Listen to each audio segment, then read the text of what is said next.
Alright, since it's kind of quiet today, and it's just a beautiful day in the woods out in the sun, I thought I would do a long overdue what's in my backpack situation when I go hunting and when I go hiking. First things first, make sure you have your gun. And I did not leave home without it this time. I remembered it. I have my field glasses. That's always an important thing to have. These bushnells were really hard to get protective covers for. I'm looking around because if anything moves, I want to catch it. It's just a good idea to see where you are and get your bearings. Have your phone fully charged. Make sure it's charged enough so you can at least make an emergency call, or if you don't have service, or if you need to find your way. I always use a map. Let's see. I have 2 layers on top, only 1 on the bottom because I'm not very far from the car. I have my gloves in case I need them, and my safety orange hunter vest, and I have some plastic bags in case I get some quarry. Should have mentioned this first. This is not coffee today. The male robins are still here. Isn't that interesting? Takes them a while. They're always the first ones back too, and we could get 2 feet of snow and they all die, and then the females come when it's a beautiful spring day. So this is hot chocolate today. It's always good to have some food. If I'm going to go out into a place like I did in the other state forest that I was unfamiliar with, I always pack food just in case something happens. So my thermos doesn't want to stand up. It's sliding on everything because it's cool. I bring a bandana just in case you get cut or you need to tie something together for shelter, or you do something really dumb. It's just a good thing to have. It's also a good way to clean up if you run out of toilet paper, and I'll get to that in a minute. I have some bug spray because even in the winter time you're going to have a problem with ticks. Sometimes. I never really do, but this is homemade, and it's filtered water to the top with maybe 15 or 12 drops of Citronella, lemongrass, clove, geranium. Don't use lavender. Lavender is used in a lot of natural bug sprays, but I don't think it's a good idea. I think it's still a little bit too much on the sweet side. I have a whistle.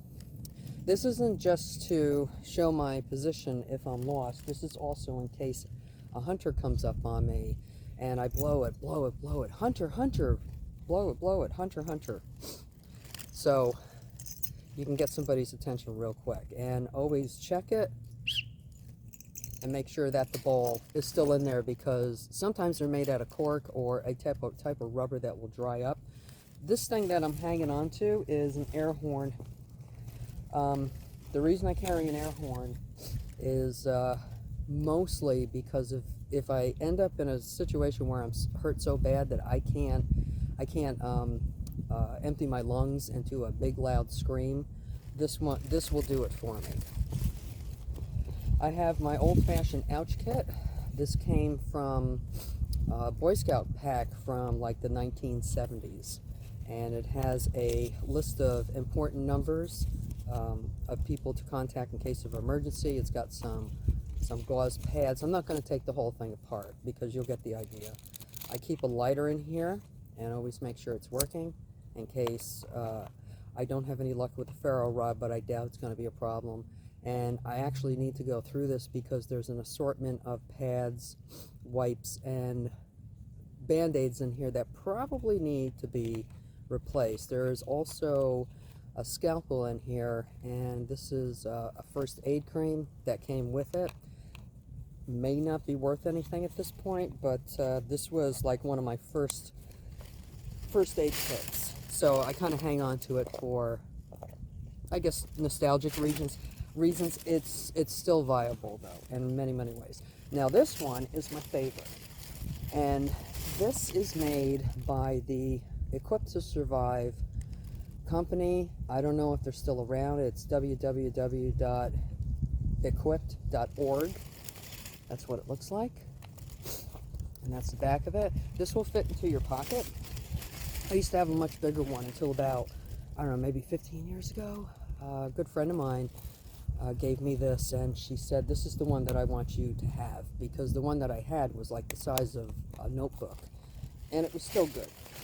But this one I really love. It's got the incendiary devices like wicks that are, oop, that came off again, that are soaked in, I'm not sure, I can't remember what it is, but it's soaked in a combustible fluid. Pain in the butt. I'm going to lose that at some point. This is some fishing lures and some safety pins. That's also a pretty good receptacle for storing something in, if you need to. Can't think of anything at the moment. Another whistle. This one is, yeah, this one has a ball. I was going to say it was without the ball, but it does have one. So you need a lot of breath to do that, and if you're really hurt, you may not have it. That's why I have the air horn. This is a pencil, little teeny tiny pencil. I have a couple lures in here. This is also like part of a hobo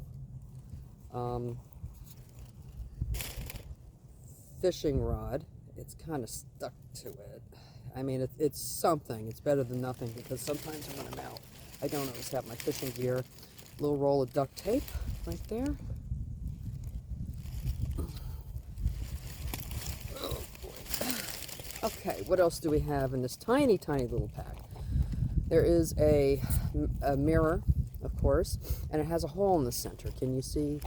You can see on the back, it has a hole in the center.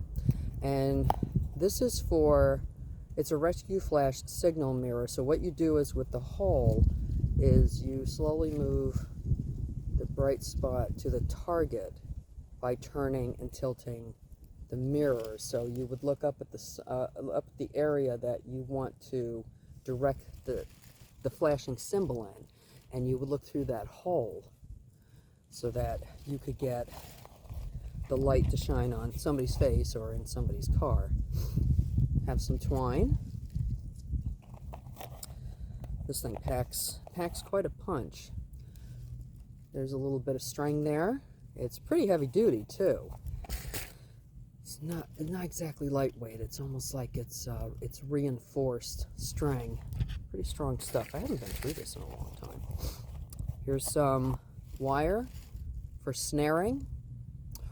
Or I believe, I've never had to use it for this purpose, but I believe that this would probably also work if you wanted to cut small branches or brush, or if you needed to lash something together. And there is a compass in here. So really cool little kit. I'll put the link in the description below. This is, I believe it's a magnesium, yeah. Can you see the spark coming off of that? To start a fire, and I'm sitting in a bunch of dry leaves. I should probably be careful. Here is the emergency warming blanket. I can't remember the full name for those. I remember when they first came out, they were big time, saved a lot of lives. Magnifying glass, start a fire with that. And what else do we have in here? Oh, and pieces of paper for the pencil, and then to make life even easier, there is an entire instructional booklet. So you have some reading material also. This is an instructional booklet that covers the basics of this pack, pocket survival pack instructions. Oh, here's the full name: Adventure Medical Kits, Equipped to Survive. And like I said before, it was www.equip.org. And what else do we have in here? We also have, oh, we have a card that just says, Dear Adventurer. Let's see, there's a place to register this on the back, but this is 10, 15 years old, I think. So I'm not going to worry about it. But this is the one that I always have with me, and luckily I've never had a reason to use it. As always, you hear a bunch of birds out here, but you never see what you really want to see. So I'm going to put this back together. I hope that was helpful to you. And like I said, I'll leave a link for it in case you want to pick one up.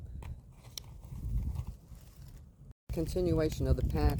This is my, everybody should recognize this. This is a Silva Compass with a magnifying glass and a little bit of a cutting edge. I've used that a lot on my cross-country skis when the temperature changes with elevation to get the buildup of snow off.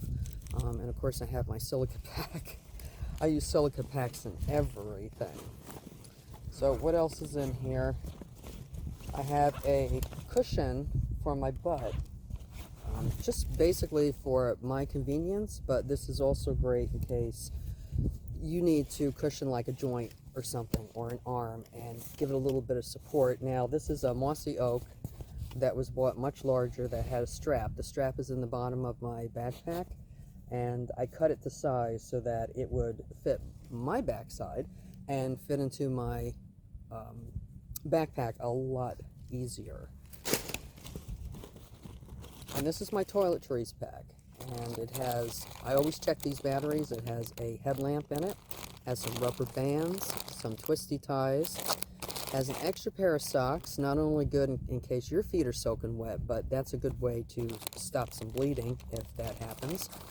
Plenty of napkins and an extra plastic bag for the garbage. I never leave any toilet paper out in the woods, because what happens is overnight the possum or the skunk or the fox might come by and they're going to smell it and they're going to root it up. So no matter how well you bury it, it's going to end up on the surface of the forest floor anyway. In case I need to make a shelter, or if I need to maybe build up a blind or something wherever I'm at. I got that from a JV Outdoors giveaway back in January. Got this too. This is a, ooh, what was that? Oh, that was a scent wafer. It still smells like fresh earth. I'll leave it in there for now. It doesn't hurt. And this is a Schrade, and it has the ferro rod on the side. This also came from the JV Outdoors giveaway, and that's always in the bottom of my pack. And of course I have another neckerchief, whatever you want to call it. It's also good like on a day like today. I mean, when I'm done talking, I'll zip this all the way up when I put my glasses away, but it's just nice to keep you warm, or, you know, wrap around a cut or broken finger, or wrap up a broken foot, whatever you need to do. And I always have extra plastic bags, and the reason these are here is because if I'm hunting like in September for squirrel, if I'm having a good day, I don't want to be walking around with a bunch of little dead bodies in the back of my game vest. So I'll skin them and clean them up, and then I'll put them in the plastic bag, and then, you know, I won't spend hours out here with them in here, but at least it'll keep the bugs from bugging me while I'm walking through the forest, at least back to my car. So that's what's in my kit. And don't forget the hot hands. It's not a sissy thing to carry the hot hands. I've heard that said before, but if you're sitting out here for a while and you have to stay overnight, it can mean the difference between life and death. So, and not to mention, they're a really nice comfort sometimes.